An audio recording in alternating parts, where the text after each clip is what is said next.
Over the summer, we saw my next guest. She took part in the reality show Love Island. But 3 weeks ago, Laura Crane's life took a terrifying turn. She was rushed to hospital after falling dangerously ill with sepsis. Well, fortunately, after 10 days in hospital, Laura has now recovered. She joins me now alongside Dr Sarah Javis. It's really good to see you looking so well. Thank you. How scary, how terrifying was that? What happened to you? What was it like? I think I didn't really realise how ill I was. Right. I think it kind of had this crazy high temperature and my heart literally felt like it was coming through my T-shirt. But yeah, my mum was luckily coming up to London to visit me because she just thought that I'd been like not really replying to her text. She was like, I'm just going to come and see you. She's going to come and see you. She's like, I'm coming up. But yeah, because honestly, if my mum hadn't come to London, I wouldn't have gone to hospital that day. I'd just been like, I'll be fine. Yeah, because we think that we're going to be... And you're such a healthy girl. I was like, there must be something else, because it took quite a long time for them to find out where the actual infection had started. So, yeah, I think it was, for me, it was just I couldn't understand how my own body had done this to me. It was... Sure, and if it can happen to you, it can absolutely happen to anybody. But thank goodness your mum was there and basically got you to hospital, because goodness knows what would have happened. Because this is a killer, isn't it? Oh, it absolutely is. And you're right, you are unusual in getting it, but it just shows that it can happen to everyone. So mostly it's much older people over 75s or babies under 1, also very, very vulnerable.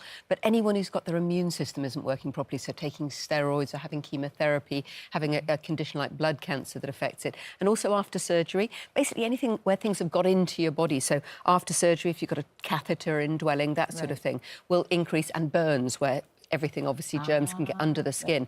All of those things make you more vulnerable. So sepsis isn't actually the germs itself. That's what's called septicemia, so that's what we call blood poisoning. The germs get deep inside your body, and the sepsis, as you discovered, is this overwhelming reaction by your body. And unfortunately, it can be the sepsis, the reaction of your body, that actually kills you. Jesus. Do you have any idea, Laura, how you got this? Do you know?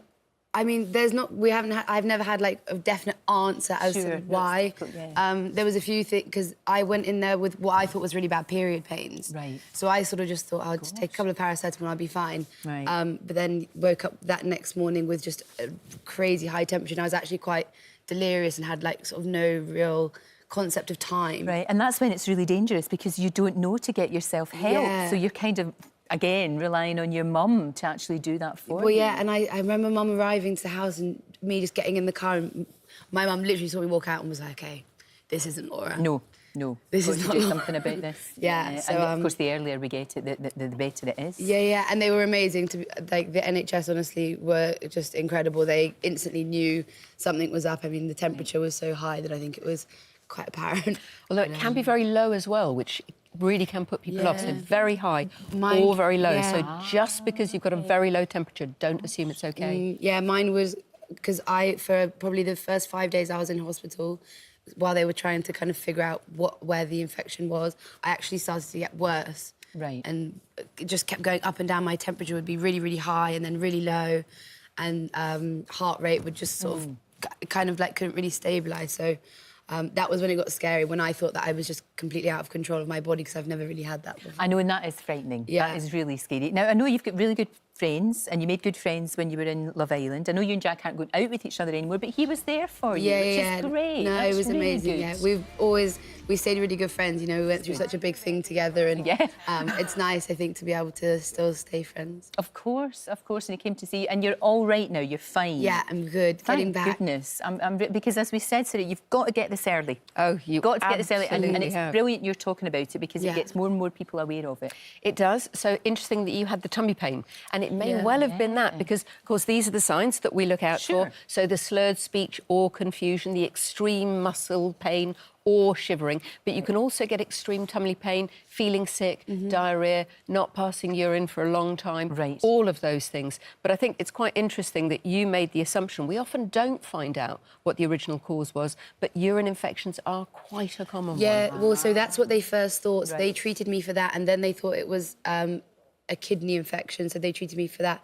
But in the end, it was actually a cyst. I have, like, these cysts on my ovaries, which is quite common for women. Sure. And one of them got infected and it was actually became an abscess. They had to drain it before I then... you poor wee thing. Yeah. God, you've been through the wars.